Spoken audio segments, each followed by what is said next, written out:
안녕하세요. 버들립스입니다. 저는 송전민군 사망사건의 실체를 거의 파악하였다 감히 말씀드릴 수 있습니다. 그래서 이 시간은 그 전체 모습을 말씀드릴까 합니다. 저는 149, 218, 423 모두를 너무나 소중히 생각합니다. 저의 개인적인 소견으로는 331은 Y나무 뒤 간비탈을 2명이 순차적으로 내려간 단순한 사건으로 보고 있습니다. 첫 번째 내려간 사람은 조금 빨리 내려갔고, 두 번째 내려간 사람은 처음에는 조금 느리게 내려가다가 끝에는 조금 빠르게 내려간 것으로 생각하고 있습니다. 끝에 조금 빨리 내려가는 부분에 있어서는 첫 번째 사람이나 두 번째 사람이나 내려가는 속도는 별 차이가 없었지 않나 생각하고 있습니다. 저는 솔직히 331은 정민군과는 관련성이 없는 것으로 생각하고 있습니다. 그러나 저는 331을 심하게 비판하기를 원치 않습니다. 왜냐하면 331에 집중하시는 분이나 149, 218, 423에 집중하시는 분이나 다 함께 진실을 규명하고자 하는 분들이기 때문에 결국은 나중에 함께 힘을 모아 함께 가야 하는 분들로 보여지기 때문입니다. 저는 비록 331을 인정하지 않고 있고 149, 218, 423을 중요시하고 있으나 331을 주장하시는 신의 한수나 종이TV를 통하여 많은 유익한 자료를 얻고 있습니다. 따라서 내가 올리 너가 올리 하는 다툼은 영상자료 연구 차원에서는 당연히 서로의 의견이 다르므로 서로의 건전한 학술적 비판을 가할 수는 있겠지만 또한 그러한 비판을 통해 서로의 주장의 약점을 보완하고 더욱 진실에 다가갈 수 있는 계기가 된다고 보지만 그러한 것을 넘어서는 인신공격으로서의 비약은 서로가 자제해야 한다고 생각하는 입장입니다. 인신공격까지 들어가는 것은 일종의 이간행위요 서로를 약화시키는 악한 행위로 보이며 이를 품위 있는 용어로 사용하여 표현하자면 소위 분탕행위라 할 수 있는 것입니다. 그러한 분탕행위는 서로 지양해야 할 것으로 생각합니다. 저는 149는 인정하나 138은 인정하지 않습니다. 왜냐하면 정민군과 동석군의 투사 영상 촬영한 시간이 CCTV 영상으로 보면 정확히 1시 41분경인 것으로 판단되기 때문입니다. 정확하게 1시 41분경에 정민군과 동석군은 얼굴을 강병 쪽을 향해 나란히 앉아 있으며 핸드폰 화면은 공원 쪽을 향하도록 들고 있으면서 투사 영상을 촬영하는 모습이 뚜렷하게 포착이 되기 때문입니다. 투사 영상에서 전민군의 오른쪽 볼이 손상을 입어 보은 것도 아니고 동석군과 다툼이 보였다 할 만한 정황이 전혀 없기 때문입니다. 그렇기 때문에 저는 138의 폭행이라는 개념은 인정하지 않는 것입니다. 그러나 149는 인정합니다. 신의 한수에서 방영한 영상자료를 보면 1시 49분경에 동석군이 정민군에게 다가오자 정민군의 핸드폰은 딴바닥을 향하여 춤을 춥니다. 그리고 동석군이 중간에 멈춰 서자 정민군의 핸드폰 동영상 촬영은 멈추고 꺼집니다. 그 후 동석군은 뒤로 물러서다 빠르게 달려들어 정민군을 향합니다. 그리고 이때 동석군과 정민군의 충돌이 발생한 것으로 여겨집니다. 이는 충돌로 인하여 정민군이 뒤로 주춤하며 물러나 앉는 모습이 포착되었고 잠시 후 감기 속으로 굴러떨어졌는지 더 이상 정민군이 영상에서 보이지 않는 모습이 포착되기 때문입니다. 이 영상에 나오는 두 인물은 정민군과 동석군으로 특정이 됩니다. 왜냐하면 정민군 핸드폰에 저장된 나무 위에 올라갔다 내려와서 달리는 세레머니 영상에서 동석군이 분명하게 특정되기 때문입니다. 그리고 이 영상은 CCTV의 1시 48분, 49분 영상과 정확하게 일치합니다. 따라서 1시 49분 영상에서 서로 충돌이 일어나는 사람은 동석군과 정민군임을 특정할 수 있게 됩니다. 그리고 1시 52분경 동석군이 의식을 잃은 정민군을 어깨로 들쳐업고 간식기 속을 올라와 돗자리 옆 잔디밭에 눕히는 모습이 포착이 됩니다. 이와 같은 사건의 발생은 동석군의 초기 진술 내용과 거의 일치합니다. 4월 25일 새벽 동석군은 정민군의 어머니에게 정민군의 핸드폰을 건네주면서 정민이가 언덕에서 넘어져 끌어올리느라 힘들었다고 강조하였다 하였습니다. 4월 26일 저녁 만남에서도 정민이에 대해 기억나는 거 있어? 정민이가 달려가다가 언덕에 자빠졌어요. 시간 당연히 모르죠. 저는 신음소리 악 하면서 굴렀어요. 제가 그거를 끌고 올라오느라고 제 옷, 신발을 보면 아예 흙이거든요.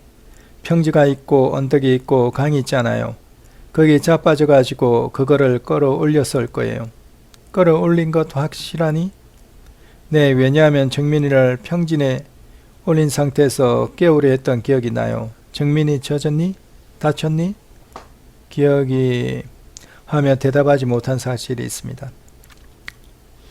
149와 152의 사건은 이러한 동수권의 초기 진술과 거의 일치합니다. 따라서 149와 152는 정민군과 동수권이 분명하게 특정될 뿐만 아니라 동수권의 초기 진술과 거의 일치하는 장면으로 매우 의미 있다 봅니다. 142 충돌로 정민군이 굴러떨어진 위치는 Y나무의 왼쪽 편으로 확인됩니다. Y나무의 오른쪽 편에는 강비탈길이 있고 그곳에는 배수구가 있습니다. 그러나 149의 충돌로 정민군이 굴러떨어질 때는 배수구가 있는 오른쪽으로 떨어진 것이 아니라 그 반대편의 Y나무 왼쪽 편으로 굴러떨어진 것으로 보입니다. Y나무 왼쪽 편은 풀로 무성하게 우거져 있는 곳입니다. 그리고 다른 강기슭보다 다소 완만하고 그 면적이 넓습니다.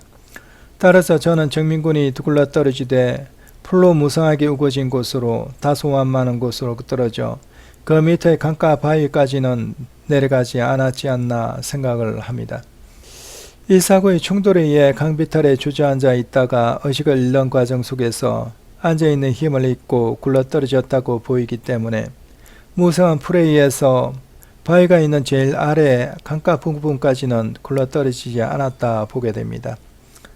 그리고 이 과정 속에서 그곳에 흩어져 있는 나뭇가지에 의해 서쳐 뒷면 왼쪽 아래에 2cm 정도 옷이 찢어지는 일이 발생하지 않았나 생각합니다. 149의 충돌 사건의 보다 더 자세한 설명은 다음께 말씀드리도록 하겠습니다. 저는 사건의 전체 그림을 그려볼 때 정민군의 오른쪽 볼 손상은 149의 충돌로 발생한 것으로 추정합니다. 1시 52분 의식을 잃은 정민군이 눕혀진 위치는 CCTV 화면에서 전봇대 왼쪽 편인 것으로 보입니다. 그런데 2시 8분 정민군의 이동이 전봇대 왼쪽 편에서 전봇대 오른쪽 편으로 있었던 것으로 파악됩니다. 정민군이 눕혀진 위치는 전단 불빛이 들지 않는 어두운 곳으로 생각됩니다. 따라서 정민군의 구체적인 이동의 모습은 보이지 않습니다. 그런데 2시 8분경 정민군의 이동이 전봇대 왼쪽 편에서 전봇대 오른쪽 편으로 있었다는 정황이 발견됩니다. 2시 8분경 목격자들이 의식을 잃고 쓰러져 있는 정민군을 목격하고 있는 듯 목격자들이 주로 전봇대 왼쪽 편에서 우르르 모여 서 있습니다. 그러다 갑자기 모두 전봇대 오른쪽 편으로 우르르 이동합니다. 저는 비록 이 위치가 전단 불빛이 비추지 않는 부분이라 정민군의 이동은 직접적으로 보이지 않는다 해도 목격자들의 우르르 이동하는 모습을 통해서 바로 2시 8분경 정민군의 이동이 전봇대 왼쪽 편에서 전봇대 오른쪽 편으로 일어났다고 봅니다. 연이어 전봇대 오른쪽 편에서 2시 8분경에 먼저 돗자리가 놓여지고 뒤이어 정민군이 눕혀지는 모습이 영상으로 포착이 됩니다. 저는 여기 눕혀지는 사람이 정민군이라 특정을 하게 되는 이유는 바로 그 위치에서 2시 18분경 정민군을 일으켜 세우려다 뒤로 그대로 넘어졌다는 3번 목격자의 증언의 내용과 같이 정확하게 동일한 모습으로 뒤로 넘어지는 모습이 관찰되었기 때문입니다. 그리고 이 위치는 2시 18분의 또 다른 사진에 나타난 쓰러져 있는 정민군의 위치와 정확하게 일치하는 장소입니다. 2시 18분의 또 다른 사진을 보면 정민군이 쓰러져 있는 위치는 또 다른 배수로 근처입니다. 그런데 또 다른 배수로의 강병조 끝부분은 CCTV상 전봇대의 오른쪽 편 중앙에 있는 큰 나무의 바로 왼쪽 편에 해당됩니다. 따라서 2시 8분 이후의 주요 이벤트는 바로 이 전봇대 오른쪽 편, 중앙 큰 나무의 바로 왼쪽 편에서 일어남을 아셔야 합니다. 많은 사람들이 생각하고 있는 전봇대 왼쪽 편에서 일어나는 것이 아닙니다. 이 위치 파악은 사건을 풀어가는 데 있어서 매우 중요합니다. CCTV상 전봇대의 오른쪽 편, 중앙 큰 나무의 바로 왼쪽 편에서 2시 18분 의식을 잃은 전민군은 3번 목격자의 증언과 같이 동석군에 의해 일으켜 세우려다 그대로 뒤로 넘어지는 일이 발생합니다. 뒤로 그대로 넘어진 후 3번 목격자에 의해 218 사진이 찍히며 218의 또 다른 사진이 찍히게 됩니다. 218 사진을 보면 쓰러져 있는 정민군의 모습은 술 취하여 잠든 모습이 아닙니다. 이는 정확하게 의식을 소실한 사람의 모습입니다. 자세히 보시면 팔다리가 매우 부자연스럽게 뻗어 있습니다. 고개의 각도도 매우 부자연스럽습니다. 그리고 오른쪽 볼은 부어 있습니다. 그리고 왼쪽 대머리 쪽에는 흰 종이 뭉치 또는 흰 수건으로 응급적으로 대놓은 듯한 모습이 보입니다. 218 사진을 통해 알 수 있는 바는 정민군이 뒤로 넘어지기 전에 이미 오른쪽 볼의 손상이 있었다는 사실입니다. 저는 이 사건과 2시 8분의 이동의 모습을 거슬러 되돌아가 볼 때 1시 49분 충돌이 오른쪽 볼의 유일한 이유가 아닌가 의심하게 되는 것입니다. 그전 1시 42분 투싼 영상 촬영에서는 정민군의 오른쪽 볼의 손상은 보이지 않았기 때문입니다. 그리고 218 사진을 통해서 알 수 있는 바는 정민군이 뒤로 그대로 넘어지면서 그 위치에 마침 돌이 있어 돌에 그대로 찍힘으로 후두부 두 군데에 깊이 찢어진 상처가 생기고 그리로 피가 흐르지 않았나 생각합니다. 반포 한강공원에는 작은 돌들, 중간 크기의 돌들이 덜어 발견됩니다. 그것에 넘어지면서 그대로 찍혔지 않나 생각이 듭니다.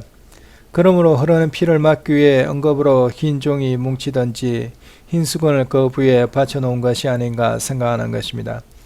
또 그렇게 피가 흘러 정민군의 셔츠의 옷깃과 왼쪽 등 부위를 피로 적셨기 때문에 2번 목격자나 3일에 이어의 그 아래의 목격자가 정민군 왼쪽 등 부위에 진회석으로 젖은 모습을 보았다 정한 것으로 생각합니다. 그리고 국가수 감정 결과에서도 정민군 셔츠의 옷깃과 왼쪽 등 부위에서 혈흔을 발견하였다 한 것이라 봅니다. 즉 저는 정민군의 오른쪽 볼의 손상은 149 때 발생하였고 정민군의 뒷머리 쪽 두 군데에 깊이 찢어진 상처는 218 때 발생하였다 추정하는 것입니다. 많은 사람들이 218 사진 속의 정민군은 단지 술에 취해 자는 장면이라 말들을 하는 것을 보았습니다. 그러나 저는 그 사진 속의 정민군의 모습만을 보고 정민군이 의식을 잃은 모습이라 추정하는 것은 아닙니다. 2시 18분 정민군이 뒤로 넘어지는 CCTV 영상이 포착되었습니다. 뒤로 넘어질 때 아무런 몸을 보호하려는 반사 반응 없이 그대로 뒤로 넘어집니다. 이는 정민군이 이미 의식을 잃은 상태임을 증명해 줍니다. 따라서 저는 이 2시 18분 쓰러져 있는 사진의 모습과 2시 18분 포착된 뒤로 그대로 넘어지는 영상을 통하여 정민군이 의식을 잃은 상태라 주장을 하게 되는 것입니다. 그리고 추가로 말씀드리면 3시 24분 정민군을 이동시키는 과정 속에서 보이는 고개를 갑자기 푹 떨어뜨리는 모습과 어깨와 몸이 갑자기 아래로 푹 처지는 모습을 종합하여 정민군이 의식을 잃은 상태라 담대하게 주장하게 되는 것입니다. 의식을 잃은 정민군은 2시 18분 뒤로 그대로 넘어져 쓰러져 있던 그 위치에서부터 정확하게 두 사람에 의해 테크 옆 나무숲 쪽으로 이동이 3시 24분에 이루어집니다. 3시 24분 이동이 있어서 양쪽에서 두 사람이 가운데 있는 정민군을 붙잡고 끌고 이동시키는 모습을 확인할 수 있습니다. 가운데 있는 사람의 모습을 보면 몸통과 목과 머리의 모습을 정확하게 알 수 있습니다. 틀림없는 사람입니다. 그리고 이는 2시 18분의 위치로부터 시작되었기 때문에 이 가운데 있는 사람은 정민군임을 알 수 있습니다. 그런데 이동 중간에 정민군의 고개가 갑자기 푹 아래로 떨어지는 것을 확인할 수 있습니다. 그리고 뒤이어 어깨와 몸이 아래로 푹 처지는 것을 확인할 수 있습니다. 그때 양옆의 두 사람이 매우 당황하여 급히 테크 옆 나무숲으로 옮기는 모습을 확인할 수 있습니다. 테크 옆 나무숲은 사람을 숨기기에 매우 좋은 장소라 여겨집니다. 여러 나무와 풀로 우기져 있고 전등 불빛이 들지 않는 곳이기 때문에 그곳에 사람을 눕혀 놓으면 다른 사람이 그것을 발견하기가 쉽지 않으리라 봅니다. 4시 23분 바로 그 테크 옆 나무숲으로부터 의식을 잃은 정민군이 다시 세 사람에 의해 수상택시 승강장 쪽으로 이동을 시작합니다. 앞에서 한 사람이 망을 보듯 앞장을 서고 뒤에서 두 사람이 가운데 정민군을 붙잡고 수상택시 승강장 쪽으로 이동을 시킵니다. 그런데 양옆에서 끌고 가는 사람이 힘이 드는가 중간에서 끌고 가다 쉬는 모습도 보입니다. 가운데 끌려가는 사람이 옷의 색깔이 확인이 됩니다. 위에는 회색 옷이며 밑에는 검은색 바지입니다. 정민군이 입고 있던 옷과 동일한 색깔입니다. 따라서 이 옷의 색깔과 더불어 3.24이 끝나는 지점에서 정확히 4.27이 시작된다는 점을 볼 때 이 가운데 끌려가는 사람은 정민군임을 특정할 수 있습니다. 그런데 정민군을 양옆에서 붙잡고 끌고 가는 사람을 볼 때 왼쪽 편에 있는 사람은 키가 작고 오른쪽 편에 있는 사람은 키가 큽니다. 이 키 차이는 3시 24분경 테크 옆 나무숲으로 두 사람이 이동될 때도 동일하였습니다. 왼쪽에 있는 사람이 키가 작고 오른쪽에 있는 사람이 키가 컸습니다. 이로 보건대 동일한 두 사람이 3시 24분에도 정민군을 테크 옆 나무숲으로 이동시켰고 4시 23분에도 정민군을 수상택시 승강장 쪽으로 이동시킨 것으로 보입니다. 국가수 감정 결과를 보면 정민군의 지갑 테두리에서 흰색 물질인 스테아린산 칼슘이 발견되었다 하였습니다.